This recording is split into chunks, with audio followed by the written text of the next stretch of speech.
Chapter 10. My Father Finds the Dragon. When my father was crossing the back of the 15th crocodile with 2 more lollipops to go, the noise of the monkeys suddenly stopped, and he could hear a much bigger noise getting louder every second.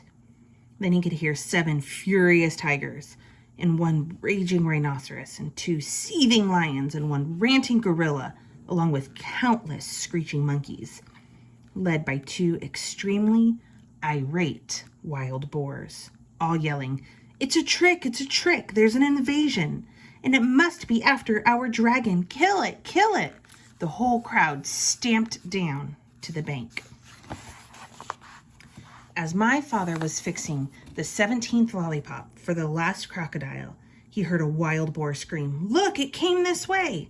It's over there now, see?"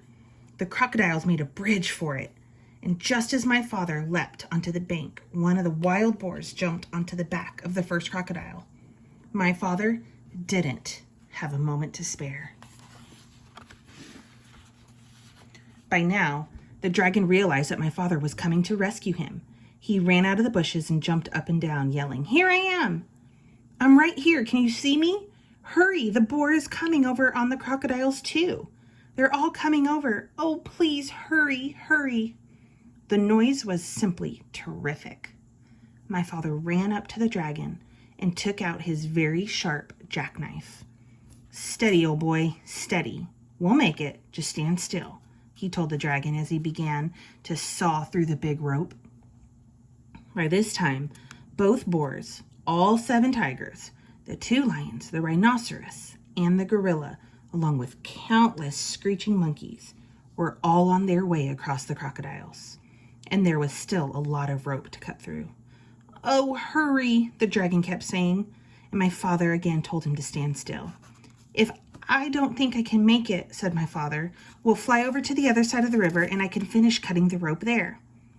Suddenly, the screaming grew louder and madder, and my father thought that the animals must have crossed the river. He looked around and saw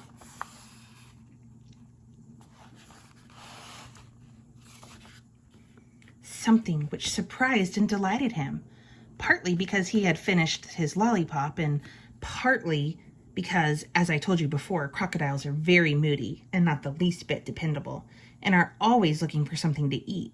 The first crocodile had turned away from the bank and started swimming down the river. The second crocodile hadn't finished yet, so he followed right after the first, still sucking his lollipop. All the rest did the same thing, one right after the other, until they were all swimming away in a line.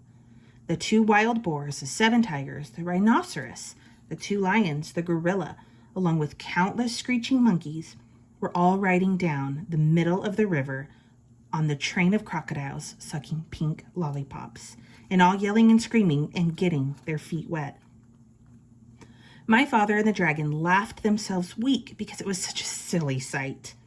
As soon as they had recovered, my father finished cutting the rope, and the dragon raced around in circles and tried to turn a somersault.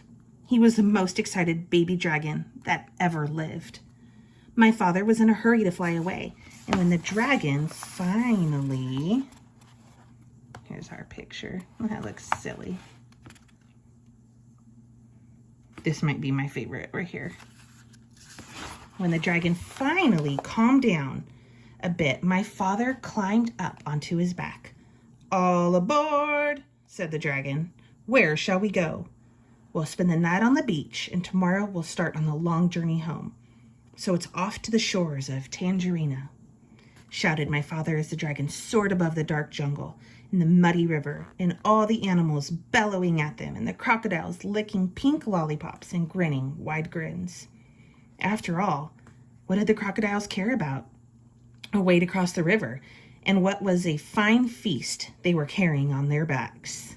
As my father and the dragons passed over the ocean rocks, they heard a tiny excited voice scream, "Bumcack! Bumcack! We dread our naggin! We need our dragon!" But my father and the dragon knew that nothing in the world would ever make them go back to the wild island.